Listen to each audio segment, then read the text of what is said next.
Hello, lovely.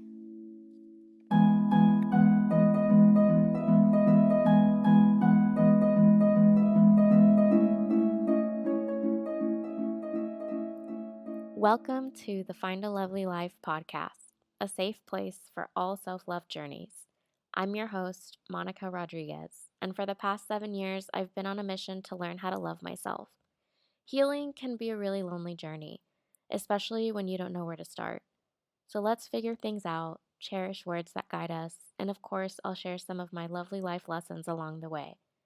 If you're looking for inspirational stories, conversations with some lovely souls, and a little life advice, I think you found the right place. Or maybe it found you. Let's try our best and find a lovely life together.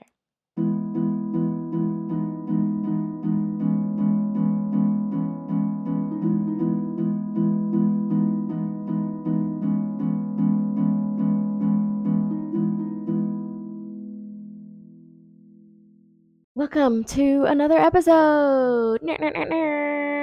Episode 6. Damn, we're halfway. We're halfway. The number 6. It's the choice. We make choices every day. I also sort of like associate the number 6 with a little bit of an in between, um, a crossroads, two paths. Neither one is the wrong one. Uh, for my birthday 2 years ago, I got a palm reading done for the first time. I'll put the link. It was through Sister Palm. I'll put the link in the description. And it came with this beautiful like art piece from my palms that I like framed. And one of the things that I learned that I really liked and kind of took with me from that experience was the fact that our the lines in our hands are all choices that we make. And there's not a wrong choice. It's just a choice that helps guide us to the next one. And I think it gave me a little bit more sense of like liberation and freedom when it came to my self love journey, knowing that any decision that I made was for me at that moment, the best decision for me that I wanted to make because free will, right? We talked about that before. But was, I had a vision for this episode of what I wanted, expectation versus reality. And then life happens, and I try to kind of take the past of everything that I have written on the blog that has helped me in my self-love journey to up into this point to where I am now in life and how that sort of aligns, and also to figure out how I want to move forward in with those two pieces of data information to keep moving forward, because that's always been a motto of mine, and never wanting to.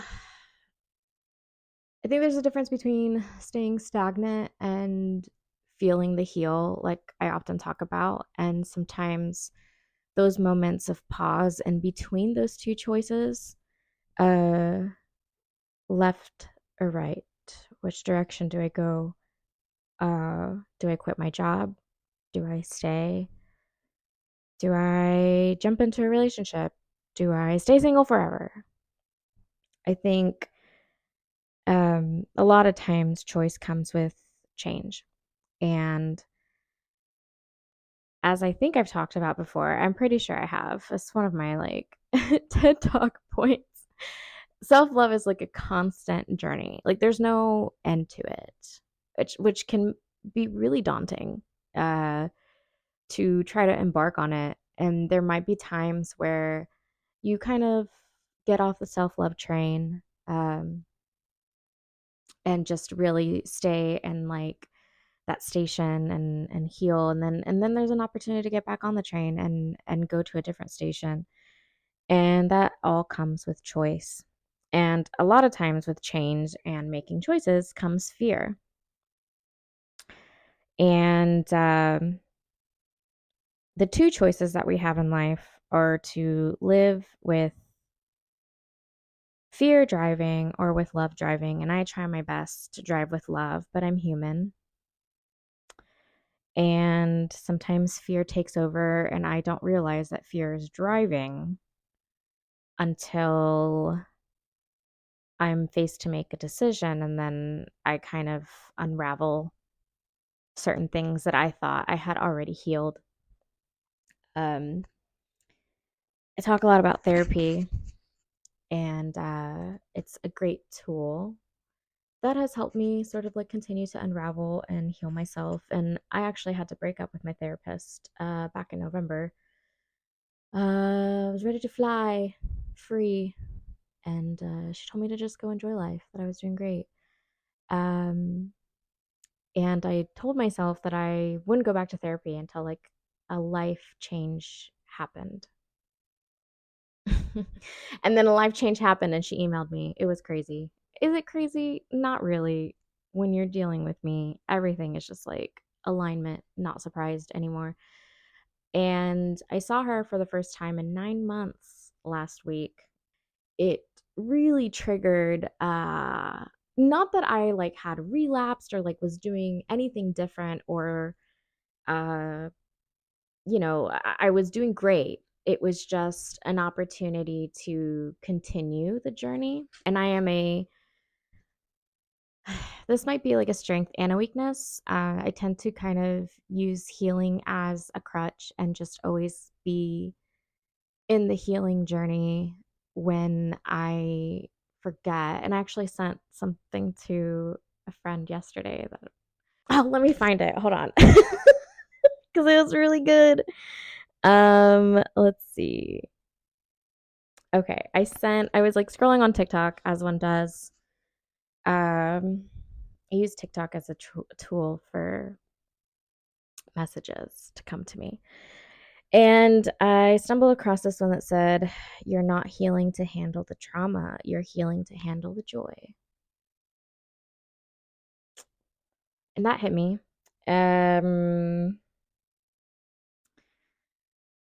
because I think sometimes when life just keeps giving us lesson after lesson after lesson, you just kind of like get automatically programmed to think that that's just what will be served to you for the rest of your life. And then when you have an opportunity and a door opens for you to try something new or, like start a new job or learn a new skill or start dating again or rekindle a relationship with a relative or a friend that you haven't had contact with for a while. I think all these are opportunities for change and growth, and we have a choice on whether or not we want to experience that. And a lot of times, fear can hold us back from starting new life chapters. And I was journaling a lot about this after that lovely session with my therapist. I really missed her. And she missed me too. She missed me too. And she's not just saying that. We have a really good relationship. But I was journaling about some stuff that I was kind of going through and processing. And um, I wrote down the question I want to share with you. This is going to be a journaling question episode to see how you can also maybe ask yourself these questions. And I am just planting the seed, and I don't provide the water. That comes from you. So one of the questions I wrote down is, um, what are you protecting exactly when it comes to fear, when it comes to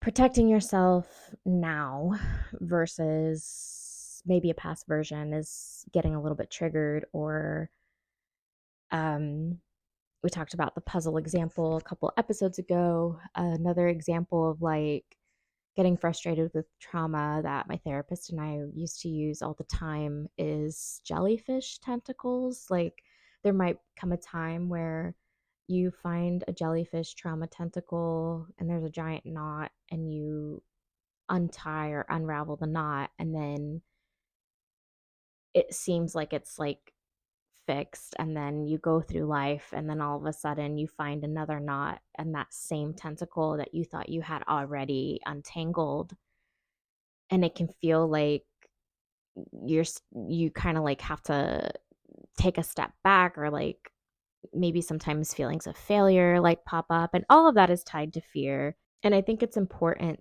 to look at your journey and how far you've come and all of the change that you've done to open yourself up to understand that it's okay if you get triggered again. It's just an opportunity to love yourself more. And another question I wrote down for myself as I was sort of like processing that session and things that we talked about is sort of like, what do I actually want the next chapter of my life to look like? I think sometimes life will open doors for you. And again, you have the free will choice to decide whether or not you want to walk through the door or not. And it could be scary to walk through new doors. I think I still struggle with sort of uh, balancing. How do I say this?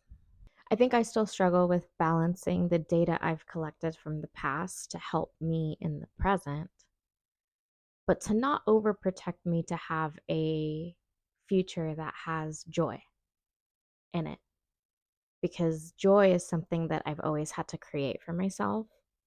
Um, and in my year of receiving, it's been interesting to see it come externally. And it's a new alchemizing experience because it's almost like, okay, the example I'm getting is you're in a playground and you've built this like epic like sand castle, right? And then all of a sudden, like you have a whole system going. You every day at recess, you go and you build this sand castle.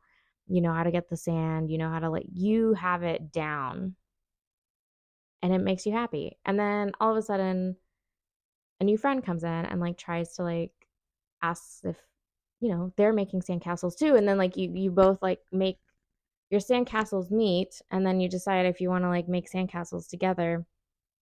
And that could be a person, that could be a new job, that could be a friend that you are unexpectedly feeling more safe with, for you to kind of like go deeper in a relationship that you didn't think would be more than just a party friend. But I think going back to that choice and that change and that pivot into alchemizing joy with others when you've just been so used to being isolated and on your own, I think it's natural for fear to come up. But as a reminder, you are love, and the base of who you are, fear is just there to protect you. And I like to talk to my fear, and I use art as a tool as well. I did a drawing with one of my past selves this week who was mad at me. Uh, and I was trying to talk to her a little bit, and we finally had a breakthrough. And I think she's a little bit still cautious, but that's only because she loves me. And so if there's a past version of you that's kind of being a little overprotective, it's just out of love. But I think in that symbiotic relationship, you need to also show them love and make sure that they feel safe, so that you can move forward in life and not be stuck in the past and not stay in the present train station for too long. And you're able to move into a new station and experience life in different ways. I think sometimes it's okay to kind of like pause and make sure that that's the direction that you want to go in life. Because at least at the speed that I move, sometimes I can sense that there's a new chapter like about to like open, and I'm like, whoa, whoa, whoa, whoa, whoa, whoa, whoa. let's just like give me a second. Like right before like I'm about to like jump off a diving board sort of situation. Like I just need to like quick gut check. Keys, wallet, what is it? Wallet, keys. I'm like boobs, but okay, we're good. Nothing's gonna fly out. I can jump off the diving board. And it's just a safety check-in. So if you're finding yourself kind of like in those moments where you want to make a choice and you want to jump into the next chapter of your life, it's okay to do a brief gut check of, is this really what I want? And you can change your mind at any point. Don't see the pause into you deciding to jump into this next chapter of your life as a mistake or as a failure that you're not ready, because you decide when you're never going to be ready. Like when you're ready is when you decide that you're ready. That's like a mirage of being ready.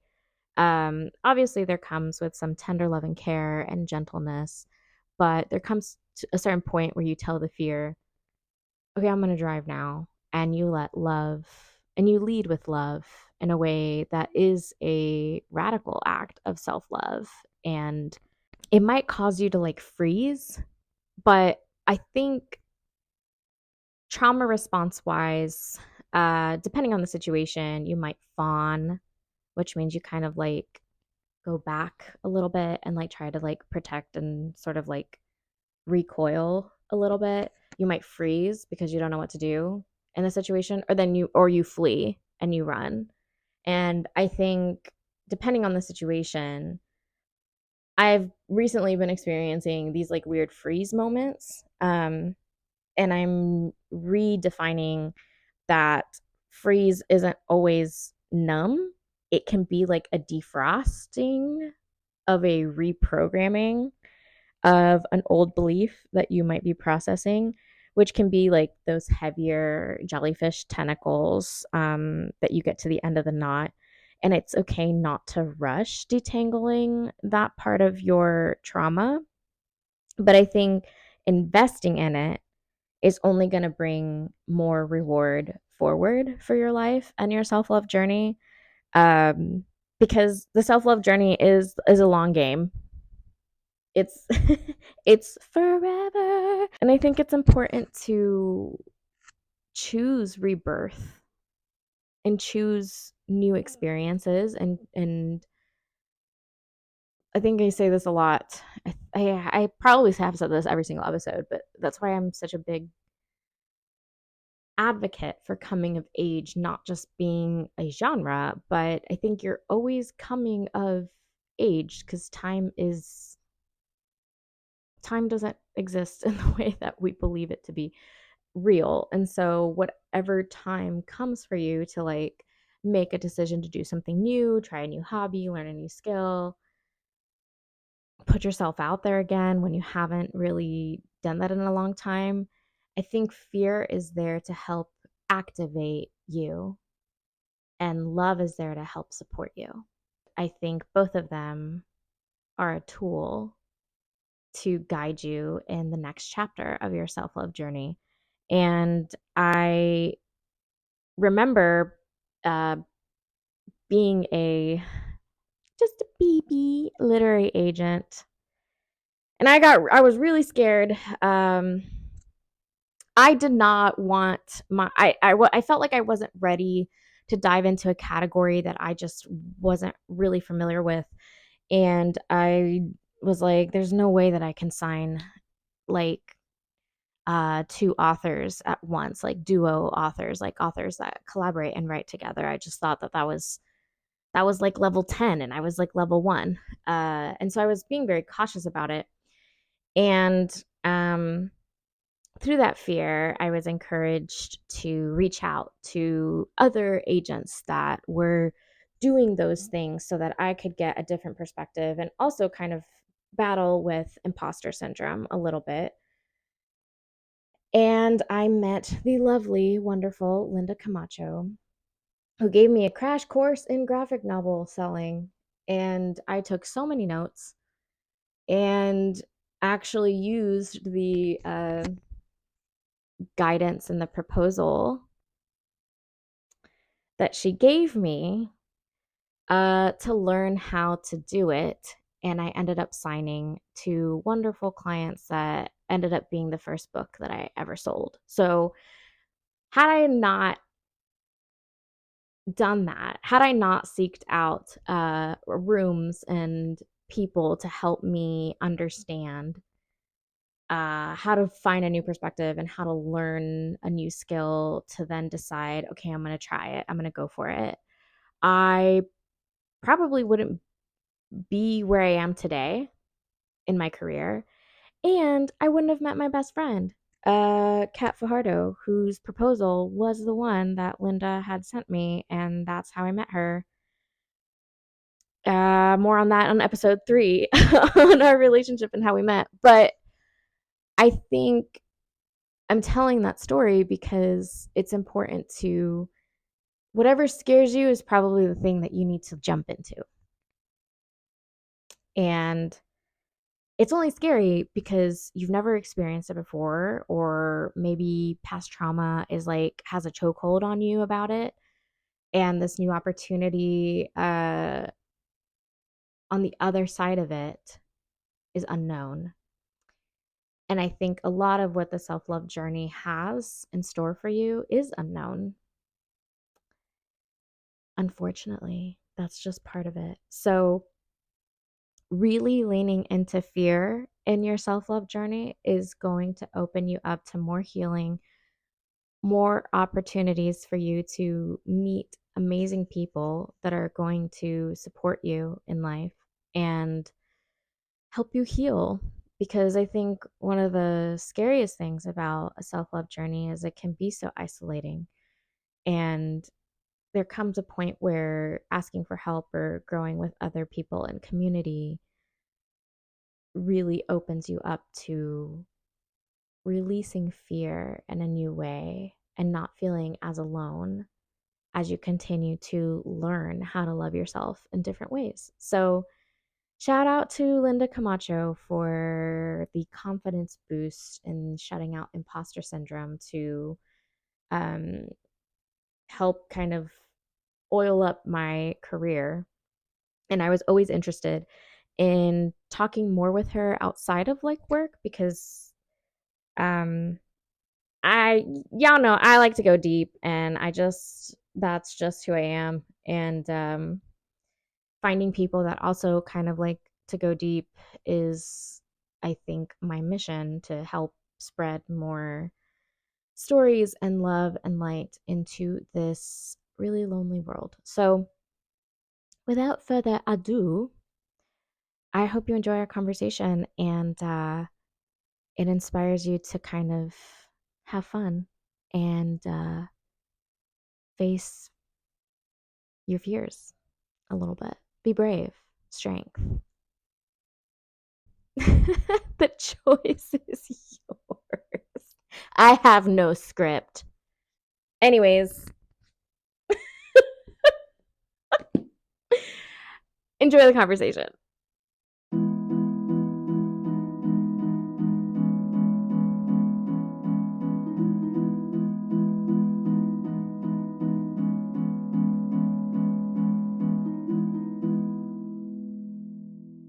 Hi, Linda. How are you? I'm good. I'm good. I was excited about this, and now the day's here. I know. I'm so excited. We've known each other through uh, sort of like work aspect, but every time we kind of connect, I feel like I want to dive deeper with you. And so I'm really excited to do that today. Linda Camacho is gracing our presence on the podcast this episode, who we gave a shout out to in episode 3 with Kat Fajardo. And now she's here. We manifested it. Love it. Uh, why don't you tell us something that you love about yourself? And it's true. I saw you sent me the questions, and then I Mhm. started overly thinking about it, and then I'm like, screw it. I'm not gonna overthink it. Yes, go for it. Because I don't want to give like a beautiful answer. It's everything's messy. So That's yes. yeah, I think even though I feel like I've become jaded with age half the time, Mhm. I really feel like there's magic in the. So I Mm. think Even when I I feel love that. down about things, I'm like, and even, what we do can be very hard. Yeah. It's a privilege. It's like a blessing and a curse at the same Yeah. time.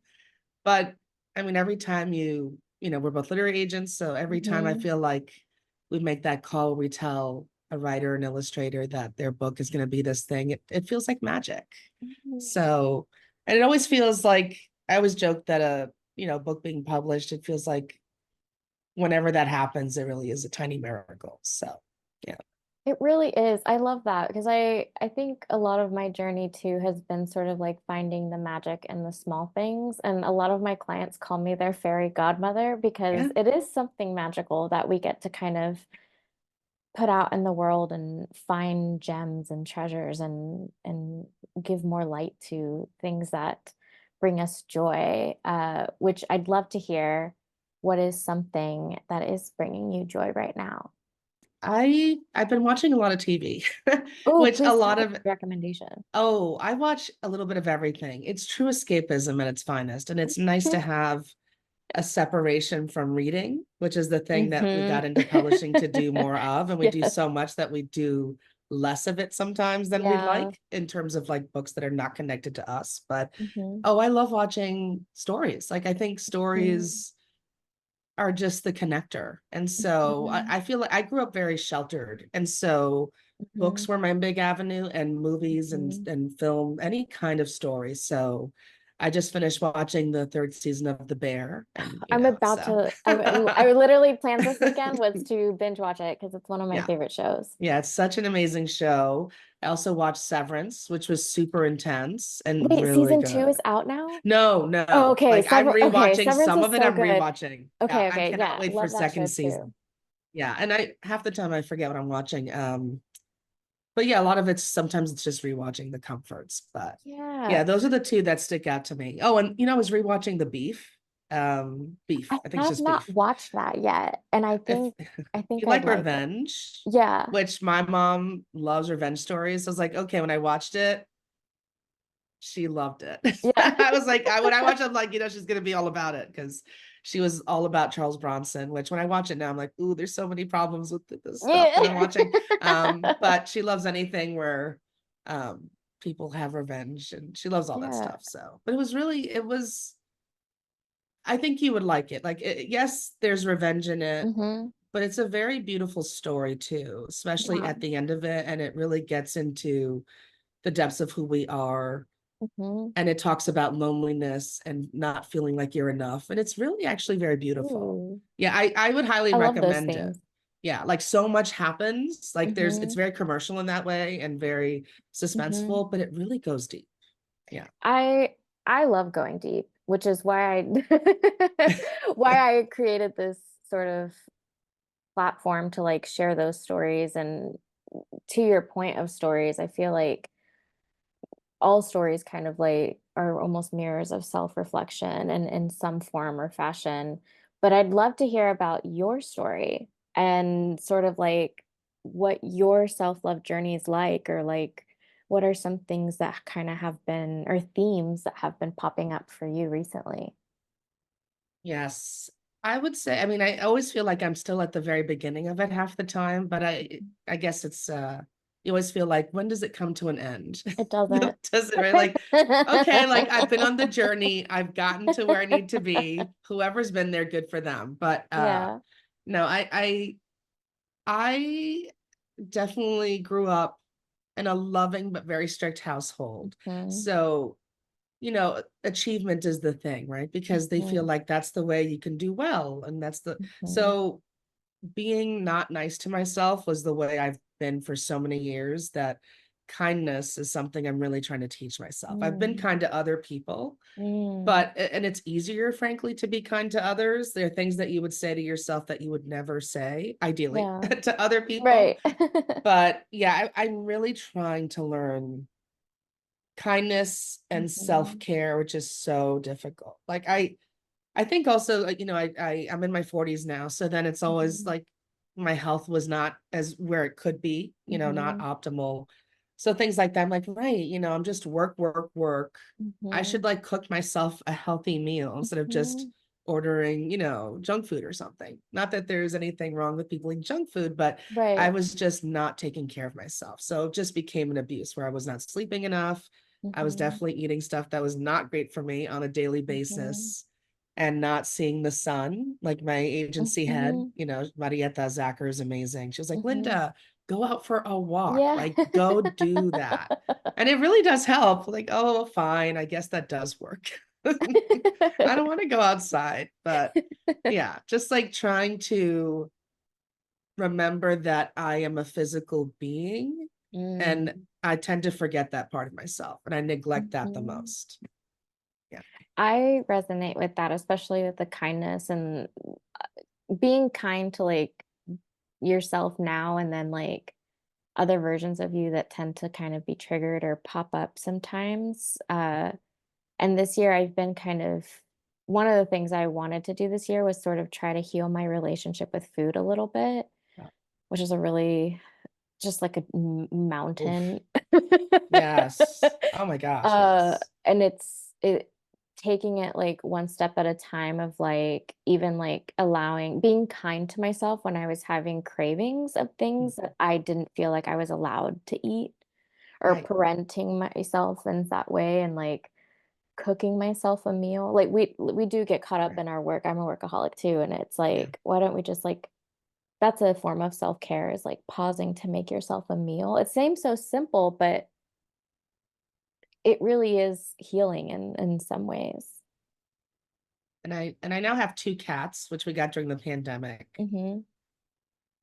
And I never thought I would, I'm not a cat person. Yeah, I live with yeah. my sister, she's my best friend, and she wanted pets. Mhm. And I was like, fine. We had moved to a bigger space. I'm like, all right, I promised. And I love those darn things so much. So they kind of force you Mhm. to take a break. Like when Mhm. they flop like little puppies, they're cats, but they like their bellies Mhm. rubbed and they make you pause. And Mm. then even when I feel, there are times where I could pay more attention to them and I remind myself, I'm like, their lives are so short. So I would regret not spending more time with them as opposed to Yeah. just getting some more work done. So Mhm. learning that balance. So they do force me to pause, which is really good. I will definitely vouch for that as well with my dog, Jude, behind me. That's Cute. showing me what self-care looks like I is love it. rest. He often will tell me like it's time to take a break or it's time to eat. And Yeah. I think pets are a great tool to, like you said, like sort of remind us to like pause and check in because it's so hard to pause. I think I struggle with that still, and even like resting. Yeah. Well, we're taught like go, go, Yeah. go. And Mm-hmm. it is really, I'm so trained as who isn't these Hmm. days. I think Yeah. almost everybody's been trained in that way because you feel like it's sink or swim, especially, I mean, I don't think it's super isolated to big cities, but in certain cities, I feel like Yeah. it is more prevalent. I'm in New York. I know you're in Mm-hmm. Austin, that Mm-hmm. it's like big city people. So That's true. you feel like when I introduce myself, I think about work first. I Mm. go, oh, this is who I am, but is it really? No. Yeah. Yeah. And I feel like that's something that I'm trying to help people see too, because sometimes I do the same thing. Like I Mhm. go in with like I think it was on a plane or something, heard someone introduce themselves not by what they did, but like what they like. I love And it that. was Yeah. like such a strange, I was like, she broke the rule. And that's not how we introduce ourselves in this matrix. Right. But it was something that I've tried. Sometimes when I like meet new people, it kind of reminds me like I don't have to say how I make money.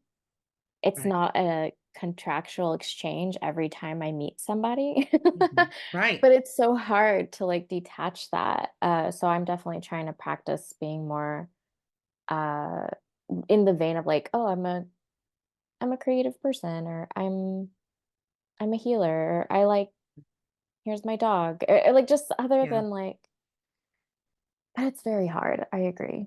Yeah. It's like, well, we've been trained. We've been, at least I know for me, I've definitely been Yeah, I programmed to have. Yeah. think that way. And even when I went for like a doctor visit, and they're like, "Oh, are you anxious?" I'm like, "Who isn't? Like, Yeah. is who isn't anxious? Like the world that we live in, I'd have to be on so many meds to not be. I really should Right. get on meds. I think who everybody needs meds Right. half the time.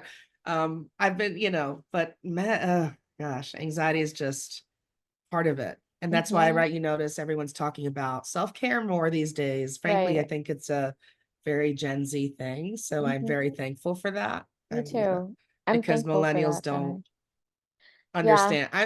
Like self-care, right? That's a foreign notion. Yeah, it's always come second nature, almost like a people pleasing tendency rather than like, how do I people please myself? Like I don't it's like you said like earlier, like kindness is like an automatic thing externally, but kindness internally is like a very weird energy wave of like, oh, now I have Right. reactivating it in different ways. I keep feeling like I'm trying more and more to get back to my childlike self because okay, little me Yeah, was tell me about not, her. she was not the sweetest person. I'm not going That's to pretend okay. she was, um, I was She's the, safe here. like she has a loud mouth. Hmm. But she just, and children do this, but I really at that time was very, maybe a little too open about things. And Mm. I just had that confidence in myself Hmm. and that playfulness that I Hmm. definitely lost because I started to, again, who doesn't become aware of other people who, Right, right. that age where girls start to feel self-conscious. And then, yeah, Hmm. especially as females, you're taught to please others, right? Yeah. That's the name of the game. So I overthink everything. And I would like to just be a little bit more free the way Mhm. she was. Maybe not as free, but at Yeah. least much closer to what she used to be because she just thought anything was possible. And I've retained a Mhm. lot of that, but it's just easier to be harder on yourself than others. Yeah, if you could take her little Linda on like a self-care date, where would you take her? Oh, maybe, and I say this as a very unathletic person, to a playground The perfect because date. I'm very clumsy. Because I have no grace whatsoever, but she used to like to run and frolic. And I still Mm-hmm. remember, and I went to Catholic school, very strict, and we Hmm. we had the playground outside was basically asphalt. It was like a parking lot Yeah. essentially. But kids wanted to run, we weren't allowed to because frankly they were worried we would skin our knees or get hurt, which I totally Hmm. get. But you would get in trouble if you ran. And I just remember having that urge Hmm. to run, like it was Mm. something that you couldn't escape. And now I'm like, ugh, God, running. But I just wish yeah, felt that energy again and that zest. And I would just say these things that I would be horrified. Like if I had me as like if I were a mom and she were my daughter, I'd be Hmm. kind of like, oh my gosh, why did you say that? But she was really funny. I mean, I Hmm. don't know. I think more of a wisecracker, but yeah, I just want to get back to that and be someone who censors at least a little bit less. I love that. Pat and I recently went to a playground. Oh yeah.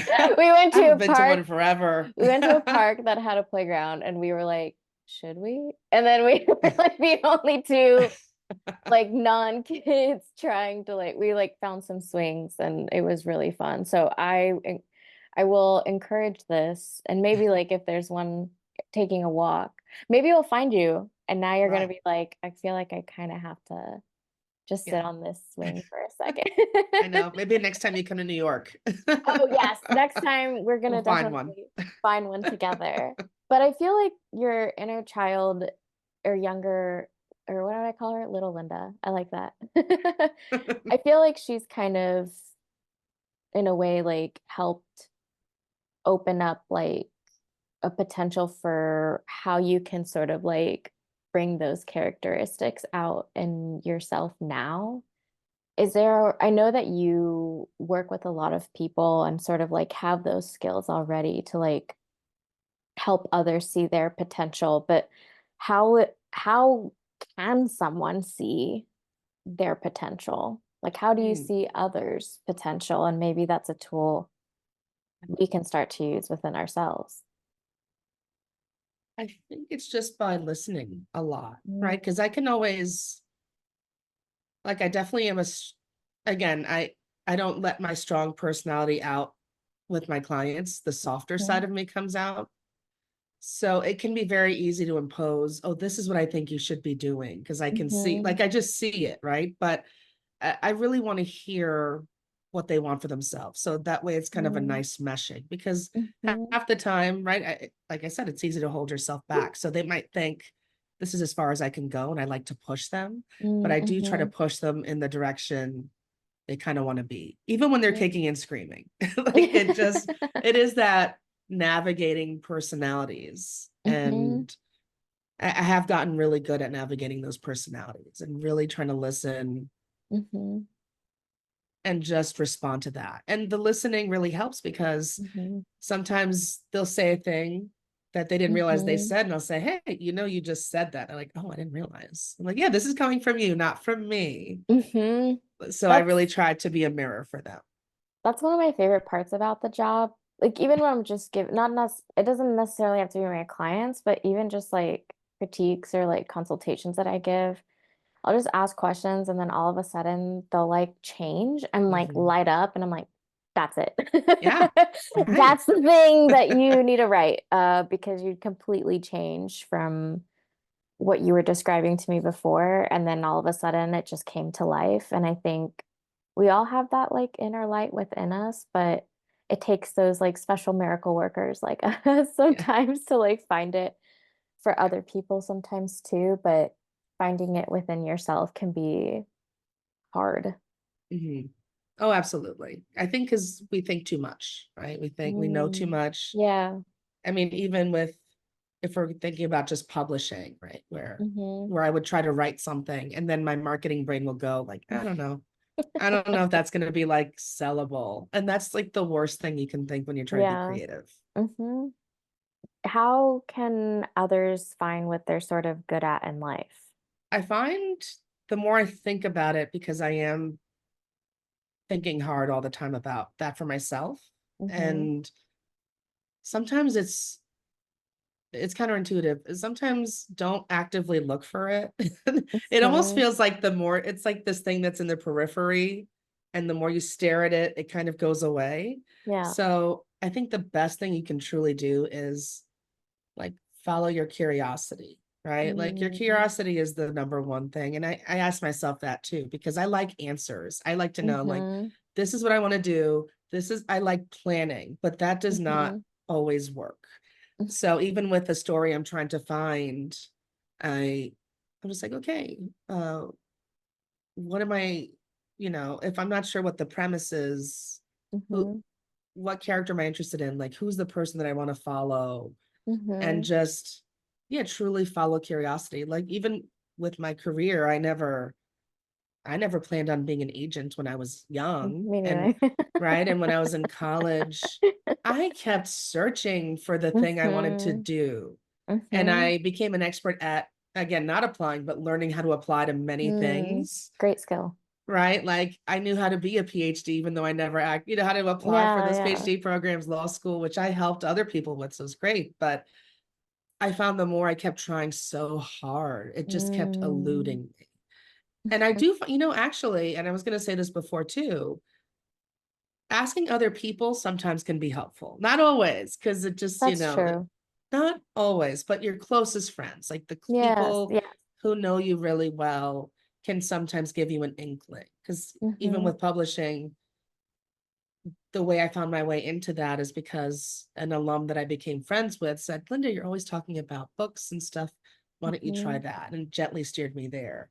So I think too, like if you ask your friends, like, oh, what am I good at? They might say, hey, like Mm-hmm. you're a good, public speaker, or I've noticed Yeah. this about you. You might go, really? I don't know about that. But sometimes, again, it's not foolproof, but sometimes they Mm-hmm. see you, and the people who love you usually will see you in a way that you just don't, and Mm. sometimes more clearly.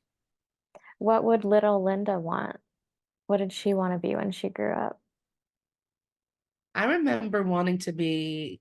like a newscaster. I That's wanted to so be in front of cool. the for some I was a little ham, and I loved the camera that my parents would like, Hmm. because I would like take the camera and try to put it Yeah, on I would me, do that too. right? And my dad was like, stop. Like, you could hear him on the camera saying to maybe not like pull it from people.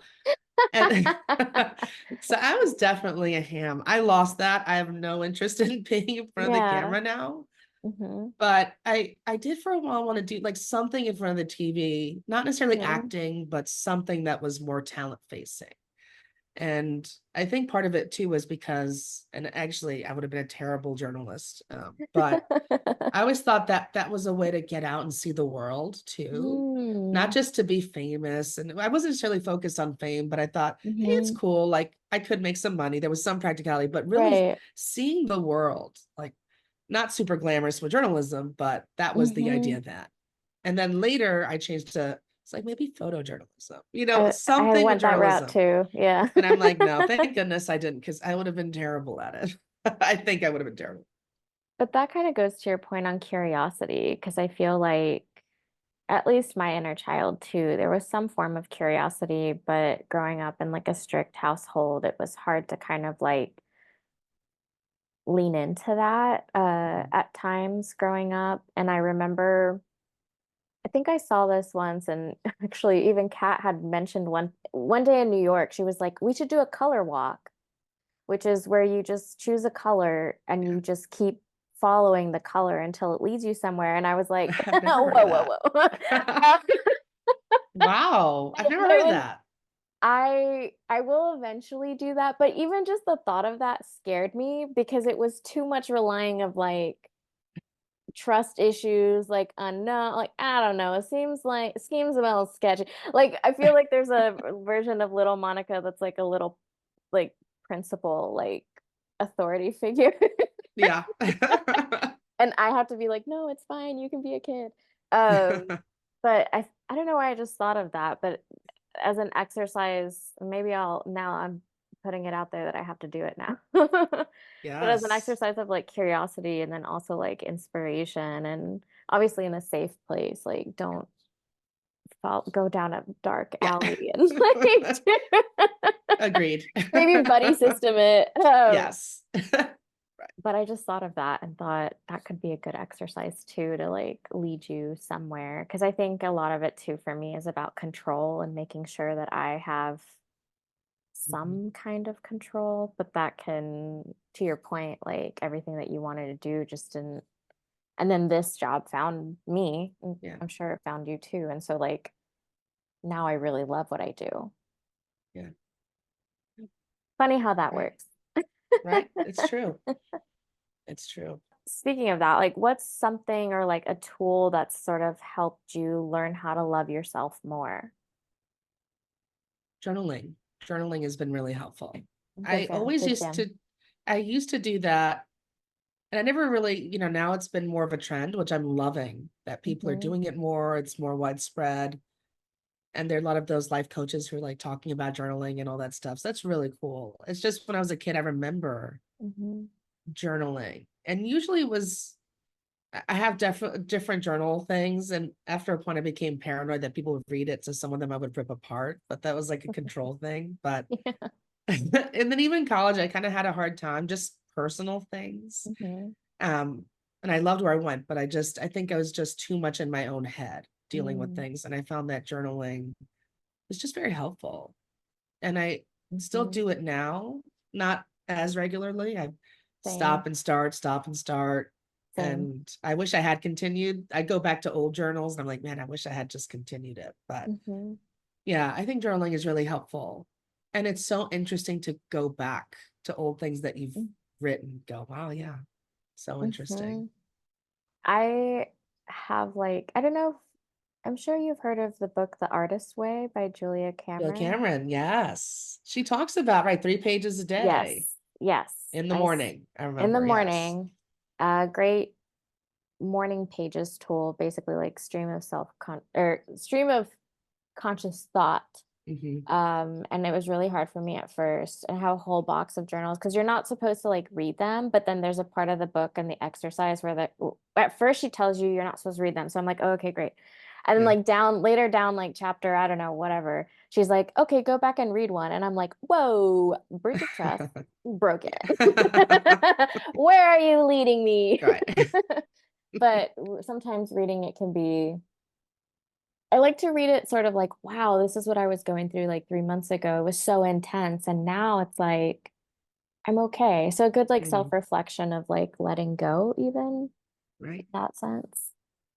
Yeah. I wish more people, I really do recommend Julia Cameron's The Artist's Way to so many people Hmm. because it's just really brilliant. And I like that she has step-by-step guides, just Hmm. like, I think it's like a 12-week program or something. Yeah, Yeah. it was great because it was like, I felt like I was signing up for a class. So Yeah. it's very, We should do that in publishing, just like have a circle of people yes, doing the artist's I feel like way. I should probably go back. It's been like a good I don't know, 6, 7 years since I did Yeah. it. So like I feel like doing it again in a different chapter of life would, and even comparing who Right. I was, that would be a really interesting exercise. I'm down. I'd do Yeah. it again. Should do it. Yeah. It'd be fun. Is there another sort of like self-help book that you love to recommend other than that one? I haven't read a ton, though one I did, and it wasn't a self-help book per se, Oh but yeah, it doesn't have to be. I really did like Elizabeth Gilbert's Big Magic. I listened to that one and I really Yeah. liked that one too. Yeah. Like I like her earlier stuff better than when she became famous, Yeah. but I think it's easier, and of course you shift when you're writing for an audience sometimes versus for yourself. I can't imagine Yeah. that pressure, but for Big Magic, it was write those short essays, and I Hmm. just loved her philosophy on kind of like driving with that scared part of you, right? You're always going to have Mm-hmm. that critic, that person, that inner you that's kicking and screaming, and just like, yeah, just bring them along for the ride. They can't drive the car, Mm. nor can they be out of it. You can't kick them out entirely, but it's just like, how do Yeah. you learn to be an artist and live with that part of yourself, but don't Yeah. become overwhelmed? I really liked that. Forgot about that. I think the thing that haunted me the most was the her concept on like ideation. So like if the universe gave you the idea Oh, and you don't yes. follow through with it, Yeah. um, it will go to someone else and so I'd be like, you have to do it. Yeah. I always tell people like, yes, that happens. That's always happened where, oh man, I've seen it so many times. So I would say if you have Mhm. that idea, you better write it because Go someone for else it. is writing Yeah. it. Yeah. Um, one last question. How before we dive into to a card for a farewell, how would you love to be remembered? As someone who wasn't afraid to pursue their dreams and Mm. as someone who's feared of a lot of things, I really try. I mean, agenting was a scary thing, but now I Mhm. want to continue. I think it's Mhm. so easy to feel, and again, I love this, and I'm not trying to leave it, but Right. sometimes I feel like I should be developing in other ways Mm. as well, and I feel like I've just been at a standstill. So I've been asking myself, what else do I want to do on top of this? What can I add Mm. without being overwhelmed? So that's what I've been asking myself, and what would I do if I were less afraid to do it? Ooh.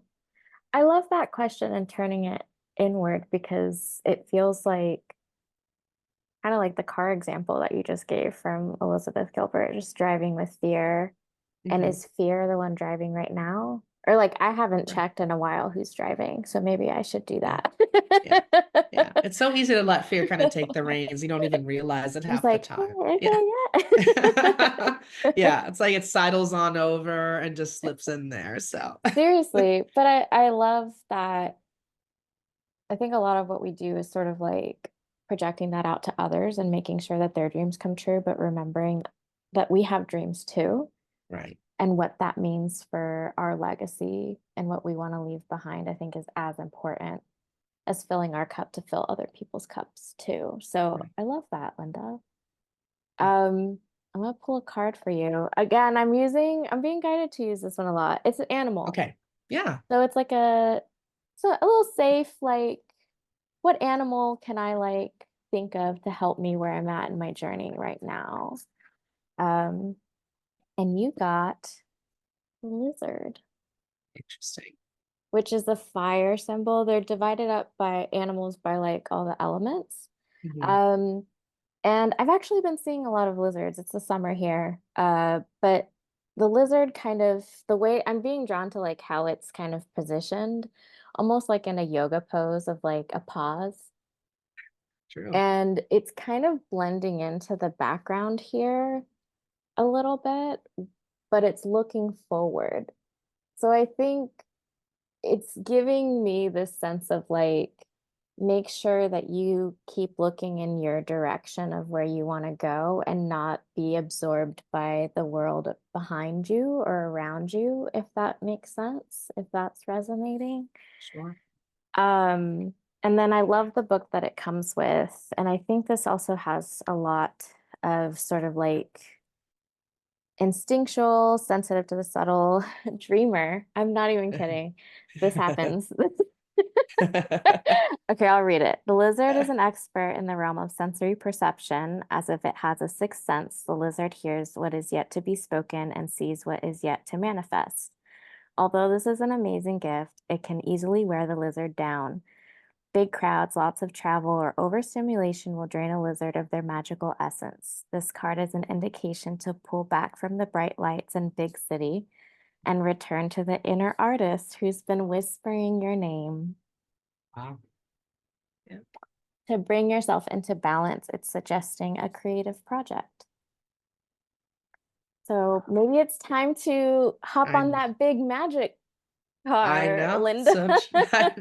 I know you said you were going to keep me accountable for writing, and I was, because yeah, I yeah. started writing this week. Well, not writing. Oh, good. Oh, I already what? have a block, and I was like, oh, this is going to be a journey.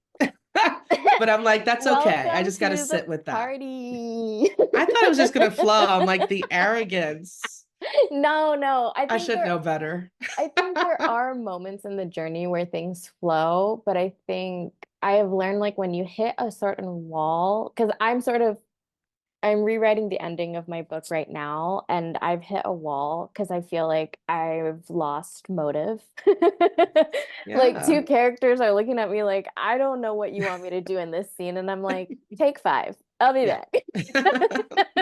So they're just like waiting for me to come back. So I think um holding yourself accountable, but like taking baby steps towards that, or maybe the artist way might be a great jump start for That's your true. car, You for your see? creative. Too true. My gosh. Yeah. Do you have any last lovely advice to give us as a farewell? Have some fun. That's what I'm trying to do. Like, have some fun. Do something fun today, Yes. Ugh, however small. I needed to hear that. You need to have fun. Let's I need have to take that fun. advice too. Let's Take go some find a fun. playground and bet on our own dreams. I feel a little Right. ghost.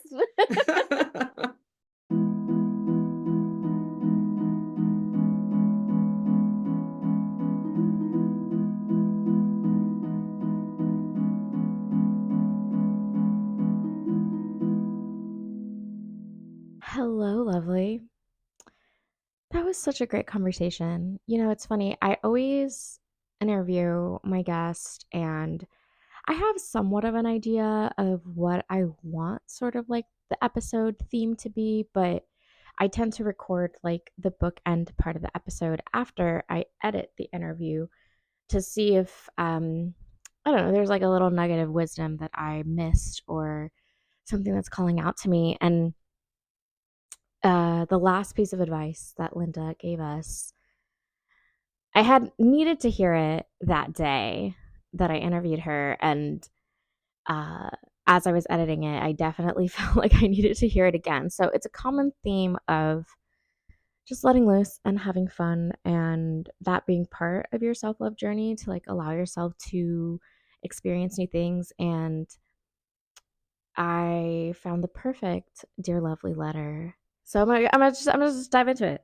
It's not no more banter, no more extra Well, maybe I'll have extra, but I always do. So the name of the letter is Dear Lovely, it's time to break free. And I wrote this in March 2019. And I read it beforehand because I'm doing that now.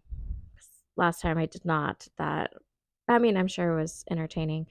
Uh, but I feel like it still applies.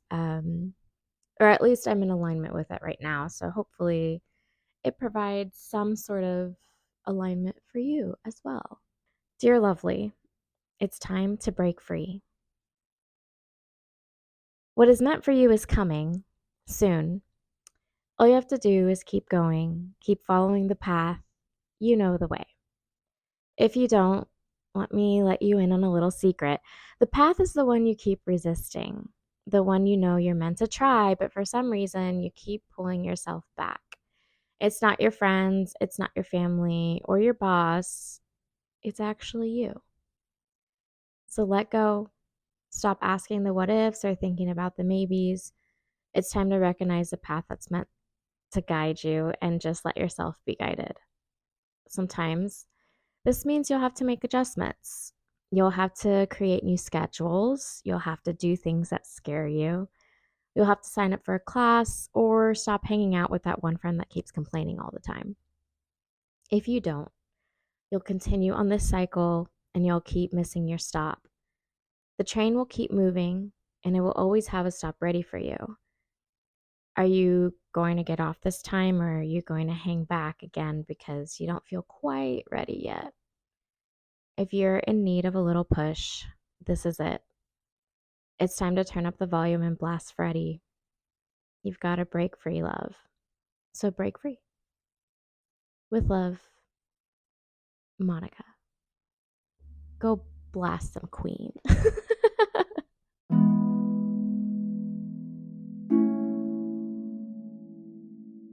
And that's the episode. I hope you're inspired to love yourself a little more than you did yesterday, and you're on your way to finding a lovely life you love. If you want to read more about my self love journey, head over to findalovelylife.com. Subscribe, rate, and share this podcast if you feel called to. Remember that your self love journey can start or restart at any point. There are no rules. Stay connected with us on social at Find a Lovely Life, or if you want to see more of Monica Life, you can find me at Lovely Monica, and that's spelled LOVELEEMONICAA. I'll say goodbye for now. Thanks for listening. Until next time.